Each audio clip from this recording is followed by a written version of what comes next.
Donald Trump tells pronouns in bios, you're fired.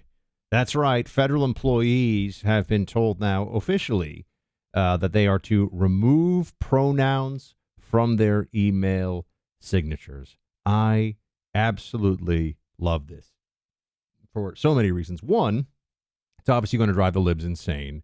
So that alone is worth it. The only people who have a problem with this are the people that you really don't want working in the federal government anyway, because they're left-wing lunatics and they're ideologues and they want to inflict their stupid ideas on everybody else and judge you if you don't want to go along with it. So, yeah, I like this, but also it makes perfect sense. Why should you be able to put something that is so obviously political in nature in your government, in your work email?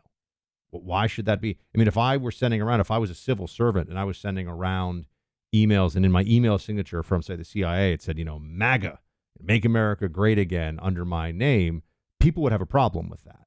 Okay. That would, trust me, at the CIA, I know, I actually dealt with stuff like this at the CIA. That would never be acceptable. But in this case, to put your pronouns in is somehow something that everyone is supposed to turn a blind eye to. Makes absolutely no sense. So I'm happy that there has been some movement on this and that they're saying you can't do this anymore because of the two executive orders signed by President Trump on his first day in office to curb diversity and equity programs. So on some level, this may actually be because people are trying to hide within the bureaucracy. They don't want everyone to know who the little DEI commissars really were. I think that's a part of it. But also they recognize that there's a new sheriff in town, and this sort of stuff is no longer going to be acceptable. In fact, there's a news story up that Mayor Pete Buttigieg has removed the pronouns from his email, from his Twitter bio, I should say, probably his email signature too, which is an indicator of just how fast things are changing.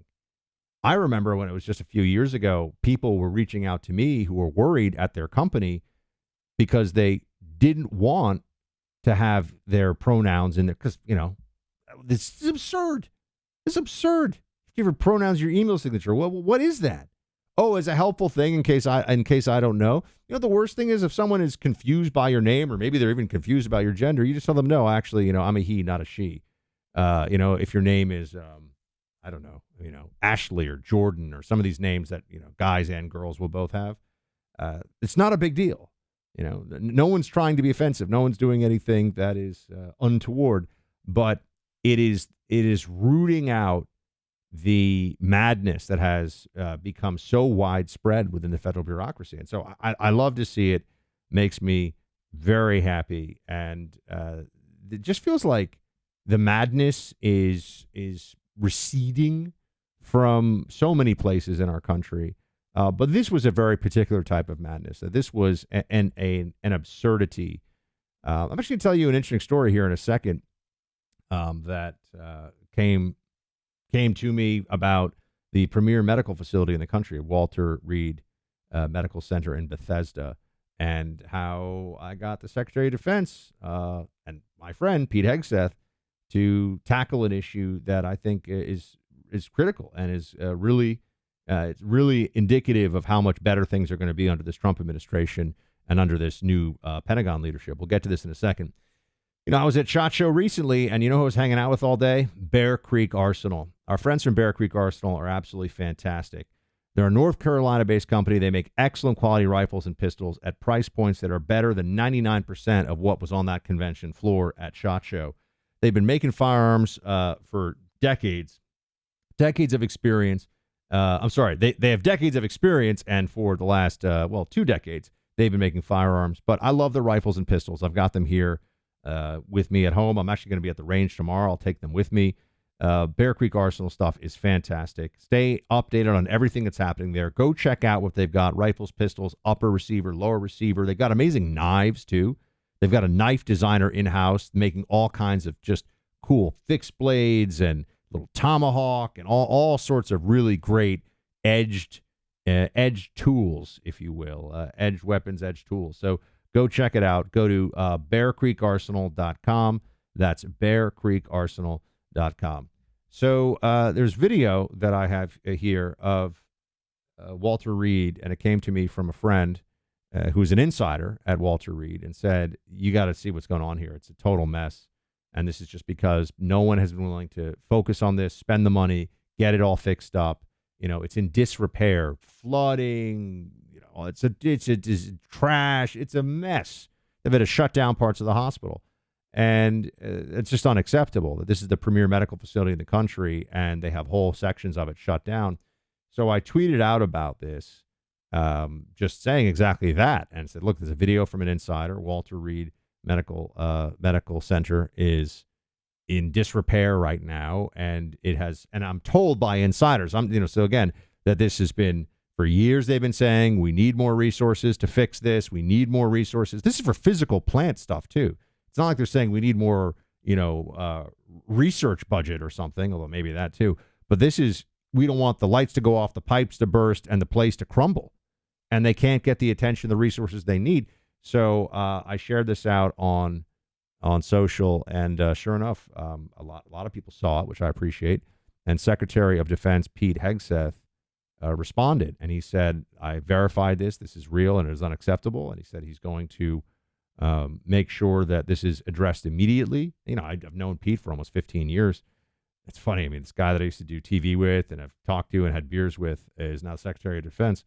And he said he's on it. He's going to fix it. And I absolutely believe Pete will. And this is going to get the attention and resources that it needs right away.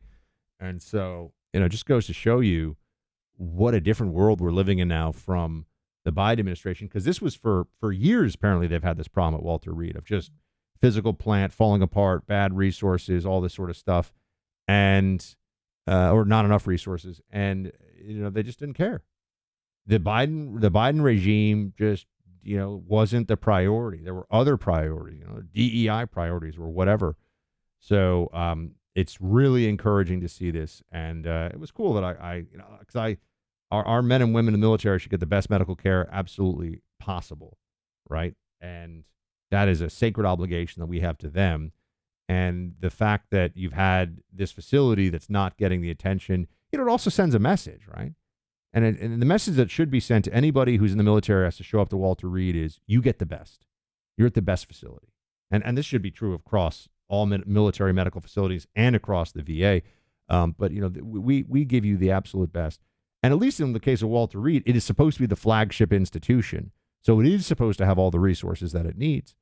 And when it doesn't have that, it sends a message to our troops, your health is not the priority. And that's just an unacceptable message. That's an unacceptable status quo. And so Pete is on it. Secretary of Defense, Hegseth, I should say, is on it. And I'm just glad that we're in a very different, fundamentally different reality with these things now than we were before. Monday of this past week is known as International Holocaust Remembrance Day. We set aside this date on the calendar annually to remember Holocaust victims and survivors. Today, the rise in global anti-Semitism and the constant attacks that Israelis have had to endure shows it's more important than ever to remember the atrocities of the Holocaust to ensure it happens never again. I'm continuing to partner with the International Fellowship of Christians and Jews. They provide food, shelter, and safety to Jews in Israel and around the world, including those remaining Holocaust survivors. Your donation today will help provide food, water, medicine, and other basic necessities to Jewish communities. And through your gift, you'll stand with the Jewish people and against this growing anti-Semitism and hatred. Give a gift to show your support of the Jewish people by visiting supportifcj.org. That's one word, supportifcj.org, or call 888-488-IFCJ. That's 888-488-IFCJ. Going to be a great week next week, I think. There's going to be a lot of cool things that are happening. I don't know why. I just feel like next week's going to be a great week. So hope you enjoy your weekends, and please check out some other things in the Clay and Buck Podcast Network. There are a lot of great shows there. And we'll talk to you Monday. Shields high.